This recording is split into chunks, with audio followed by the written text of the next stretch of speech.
Assalamualaikum warahmatullahi wabarakatuh. Selamat pagi anak-anakku sekalian. Selamat berjumpa kembali pada pembelajaran matematika. Mudah-mudahan kita semuanya senantiasa diberikan kesehatan oleh Allah Subhanahu wa Ta'ala.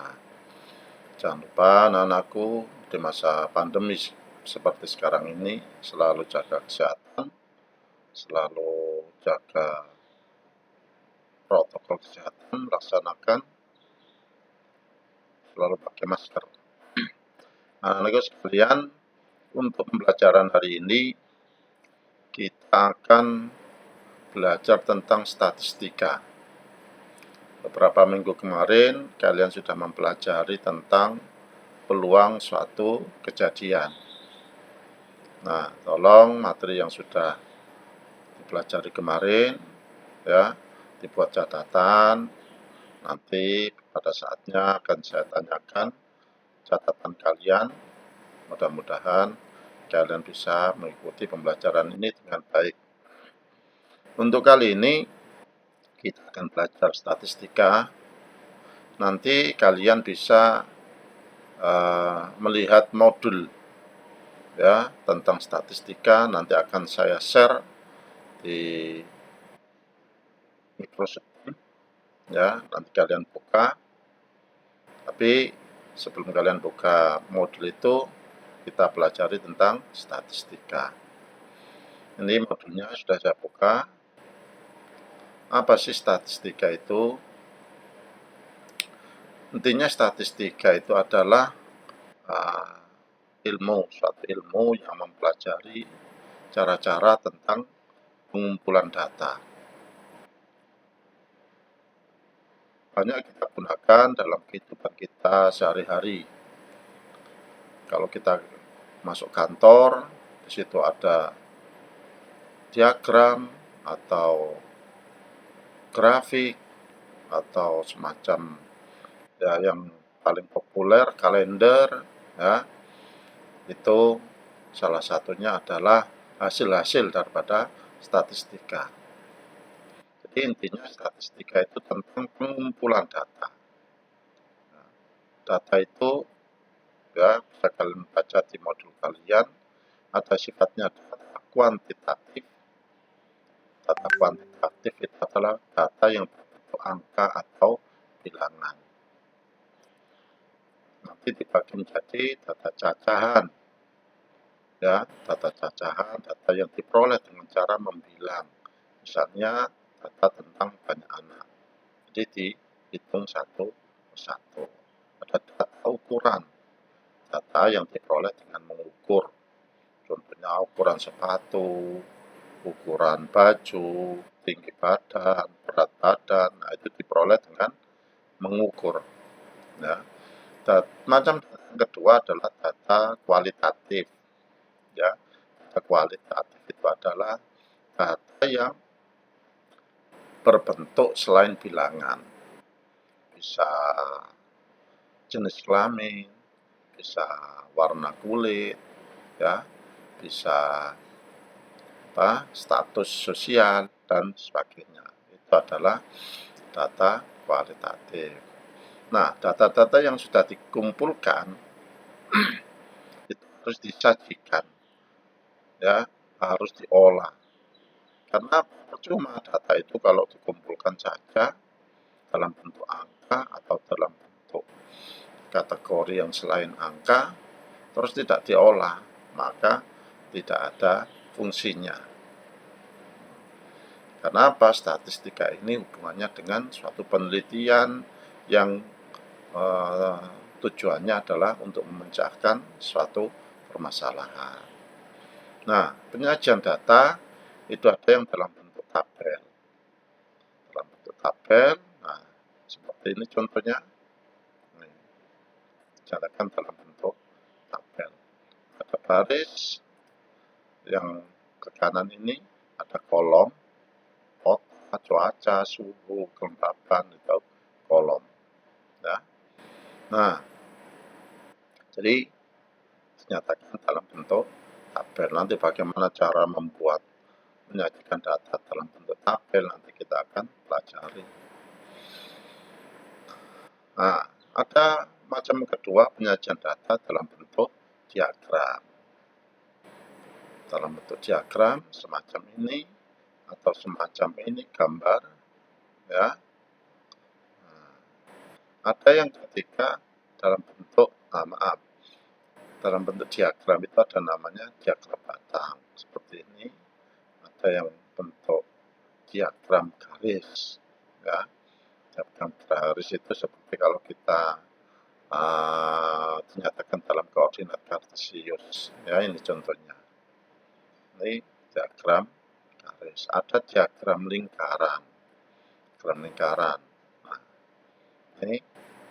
ini dinyatakan dalam bentuk diagram lingkaran. Jadi lingkaran itu dibagi menjadi beberapa bagian, di mana setiap bagian ada sudut-sudutnya. Putaran sudutnya ini menyatakan banyaknya data, ya, tergantung dari banyaknya data. Kalau datanya itu banyak sekali, maka sudut pusatnya juga lebih besar daripada data yang cuma sedikit, ya. Kemudian di samping disajikan harus dibuat distribusi frekuensinya. Distribusi frekuensi itu nanti mengarah pada penyajian data dalam bentuk tabel. Nah, kalau tadi kita sudah mengumpulkan data, misalkan ini tentang data tentang hasil ujian semester mata pelajaran matematika 30 siswa. Ada anak yang nilainya 80, 30, 50, dan seterusnya. Kalau hanya seperti ini, maka tidak ada manfaatnya. Ya, oleh karena itu, disajikan dalam bentuk distribusi frekuensi atau tabel distribusi frekuensi. Nah, caranya adalah kita cari dulu anak yang nilainya 30 itu ada berapa. Kita buat turus, ya, turus itu adalah tanda. Kalau anak-anak itu sering pernah melihat pemilihan kepala desa, pemilihan presiden, gubernur, bupati, jadi TPS itu kan penghitungan suaranya kan dikasih tanda gini, ya. Dibaca satu persatu, terus dikasih tanda. Setelah itu dihitung. Ini namanya frekuensi. Apa artinya satu di sini yang atas ini? Nah, artinya bahwa anak yang mendapatkan nilai 30 itu ada anak 1. Anak yang mendapatkan nilai 40 ada 1. Anak yang mendapatkan 50 ada 3. Anak yang mendapatkan nilai 60 ada 9. Dan seterusnya sampai dengan anak yang mendapatkan nilai 90 itu ada 2.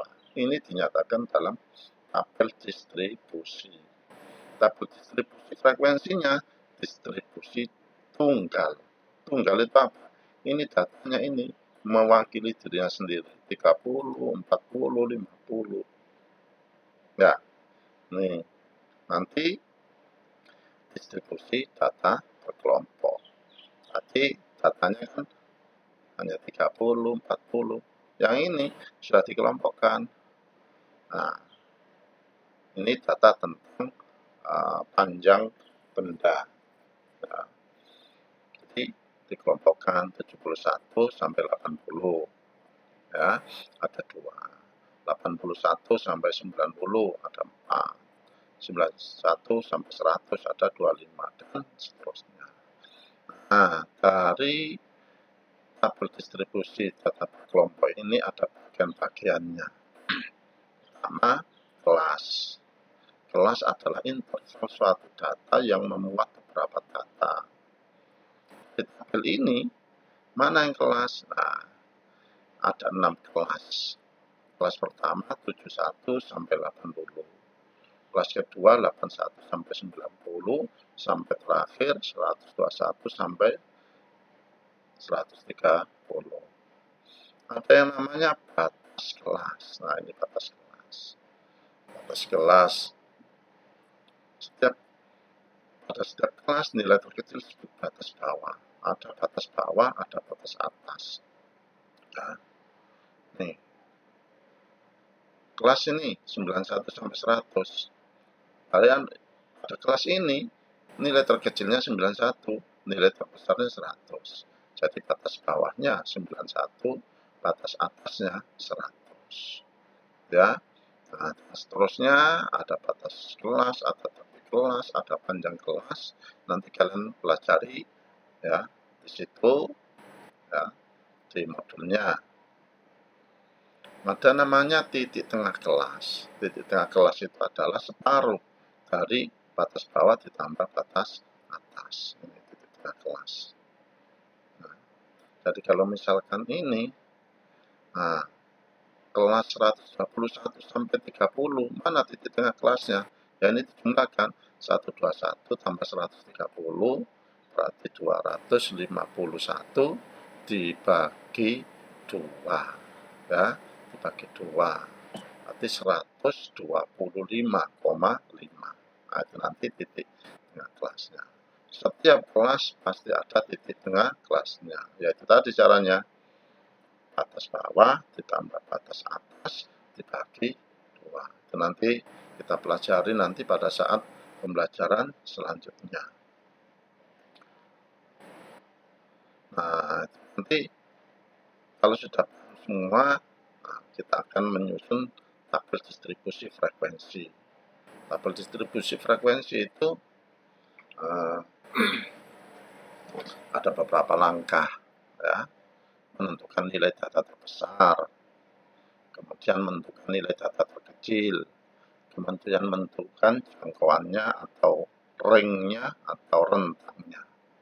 Ini ikuti tahap 1, 2, 3, 4. Nah, kalau salah, yang penting nanti kalian bisa mengetahui banyaknya kelas ini. Menentukan banyaknya kelas dulu, baru dicari turusnya, baru dicari frekuensinya. Ya.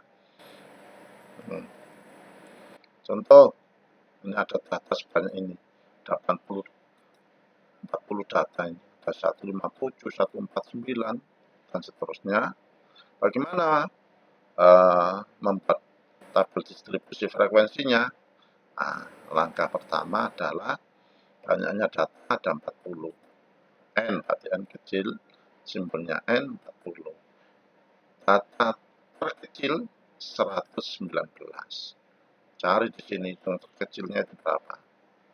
Nah, kemudian data terbesarnya ya 176. Nah, 176.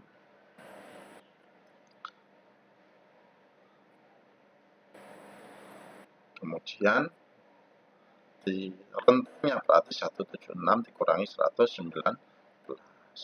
Ini nanti langkah-langkahnya seperti ini, nanti dipelajari di modulnya. Setelah itu kita buat tabel distribusi frekuensi kelasnya 119 sampai 127, titik tengahnya dari mana?